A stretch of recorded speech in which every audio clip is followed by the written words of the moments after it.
Being the first in almost anything is definitely a phenomenal achievement worth noting. Almost everything.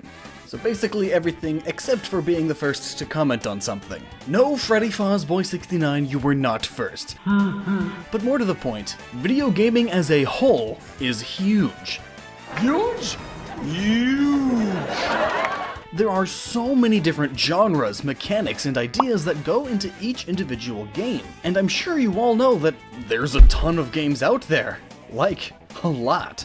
But which ones were the pioneers of their genres? What was the first platformer? What was the first first-person shooter game? What on earth was the first game to utilize voices? Well, lucky for you, we're going to be taking today to look at all of the firsts in gaming. Well, a lot of them. So let's use our heads and think about that. Let's start off with a fan favorite, the side-scrollers. You know, beloved games like Mega Man, Castlevania, and of course, Mario. But the first side-scroller was actually a shooter. The first scrolling shooter was Defender, released by Williams Electronics in 1980. This was a major breakthrough in that it allowed the game world to extend beyond the boundaries of a single static screen. Defender is also notable for introducing the minimap, or radar, along with Rally X and Battlezone that same year. In 1981, Scramble was the first side-scroller with multiple distinct levels. Speaking of beloved game genres, who could forget the platformers? The first one ever being Space Panic, a 1980 arcade release by Universal. It is sometimes credited as being the first platform game, though the distinction is contentious. While the player had the ability to fall, there was no ability to jump, swing, or bounce, so the game does not satisfy most modern definitions of the genre. However, it clearly influenced the genre, with gameplay centered around climbing ladders between different floors, a common element in many early platform games. Another precursor to the genre released the same year was Nichibitsu's Crazy Climber, which revolved around the concept of climbing buildings. A personal favorite of mine is voice acting in games. Can it wait for a bit? I'm in the middle of some calibrations. Berserk for the Atari, released in 1980, was arguably the first game to feature voice acting work, but in a different form known as voice synthesis. I mean, it's no Troy Baker, but hey, it was the first. Oh boy. Now here we go. The mother of modern gaming, the first-person shooter. Before all the Call of Duties and the Halos, the earliest two documented first-person shooter video games were Maze War and Spasm. It was the 70s. Yeah, you can't be too hard on them. They actually look pretty cool, to be fair, I guess. The first game to feature fist fighting was the arcade game Heavyweight Champ in 1976. But it was Karate Champ which popularized one-on-one martial arts games in arcades in 1984. As for beat-em-ups, that same year, IREM's Hong Kong cinema-inspired Kung Fu Master, known as Spartan X in Japan, laid the foundations for side-scrolling beat-em-ups, with its simple gameplay and multiple enemies. 3D gaming, polygons, and camera control, a huge step in the world for game developers and gamers alike. And what was the first game to make this revolutionary leap? iRobot, but not the Will Smith movie, it's an old game. It's known for being the first commercially produced video game filled with 3D polygon graphics with flat shading, as well as being the first video game to feature camera control options. iRobot was the first game that used changing perspectives, as the player could set his viewpoint. Now as for hardware, Computer Space definitely sounds like one of those third-party PC parts wholesalers. But back in 1971, it was the world's first video game arcade machine. You just flew around space and shot at UFOs very slowly. You know what else is cool? Open world games. Way back in 1979, Warren Robinette's seminal Atari 2600 version of Adventure sowed the seeds of open world gameplay, with an open planned flip screen layout which allowed the player to wander freely around 3 castles and the admittedly sparse landscape in between them. The goal was still rigid.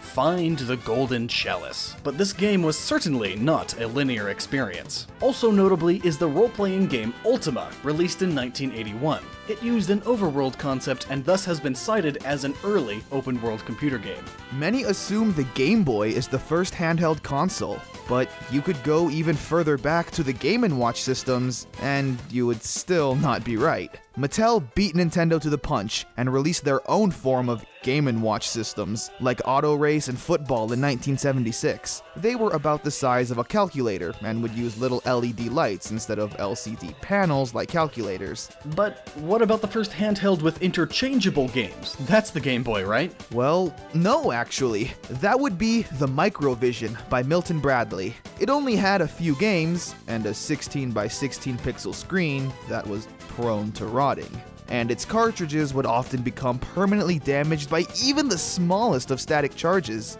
Yeah, it was pretty bad, but it was still the first. Cytron Masters in 1982, developed by Ozak Softscape, has been considered to be the earliest RTS game. It was the winner of Byte magazine's annual game contest. The author described it as a single-player game of real-time action and strategic decision-making. The magazine described it as a real-time space strategy game. It features elements of resource management and wargaming, which to this day is still the basic foundation of most RTS games. Movie licensed games. They're usually pretty good. Or never at all. Anyway, contrary to popular belief, the first movie-based game was not actually Tron, but Death Race, published and developed by arcade game specialists Exidy. It was based on the 1975 cult film Death Race 2000, not its 2008 counterpart with Jason Statham. And in 1973, Atari's Space Race was a space-themed arcade game where players controlled spaceships that race against opposing ships, all while avoiding comets and meteors. It featured awesome two-player racing action, but it wasn't without competition, as that same year, Taito released a similar space-themed racing game, Astro Race. They are both racing games, and there's not much more to say about that. They were the first games where you competed to reach a destination faster than everyone else. Yeah. Racing games will be using what these laid down as a foundation for decades to come. The rhythm game genre has roots in the electronic game Simon, invented in 1978 by Ralph Baer. The game originated the call and response mechanic used by later rhythm video games, in which players take turns repeating increasingly complicated sequences of button presses. The next step towards this genre would be Human Entertainment's Dance Aerobics, released in 1987. It allowed players to create music by stepping on Nintendo's Power Pad peripheral for the NES. But it wasn't until the 1996 title Parappa the Rapper that we would see the first true rhythm game, as well as one of the first purely music-based games in general. In 1981, Sega released an arcade game called 005. In 005, it was the player's mission to take a briefcase of secret documents to a waiting helicopter while avoiding enemy flashlights, and use boxes as hiding spots. Castle Wolfenstein was released later that year and also used some level of stealth gameplay, but 005 was still first. The horror genre started pretty early, but it was mainly filled with, ooh, there's a ghost in this game.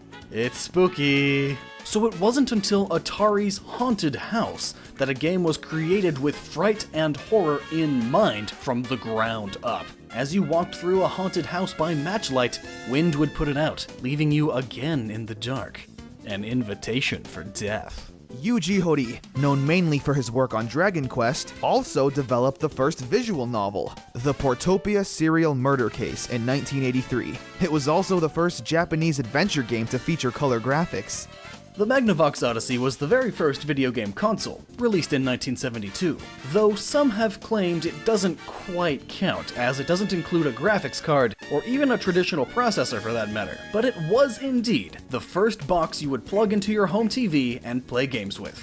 Or just move lights around with. Maze War, released in 1974, is credited as the first graphical virtual world and could be played online across the ARPANET, which was a forerunner of the modern internet. Since most early multi-user dungeon crawlers weren't exactly massive, they can't be called MMORPGs. So, which game was truly the first MMORPG ever? The answer is Neverwinter Nights, which was also the first graphical MMORPG ever. The first text-based MMORPG was a game called Legends of Future Past, which was a surprisingly in-depth game for a text-based title. Since the internet was still in its early form, Neverwinter Nights, as well as all MMORPGs during the time, had to be distributed through proprietary networks like AOL and CompuServe. Neverwinter Nights was distributed through AOL and cost gamers a cool $6 per hour to play. That's nearly $10 an hour adjusted for inflation. Neverwinter Nights was a very successful MMORPG during its run. The game ran from 1991 to 1997 and boasted 115,000 players towards the end of its life cycle. And we will end with the first game ever. This subject is highly debated. It depends on what you consider to be a video game, but contenders for this title include Tennis for Two, Computer Space, Cathode Ray Tube Amusement Device, and Birdie the Brain, all of which involved moving lights around on a video screen.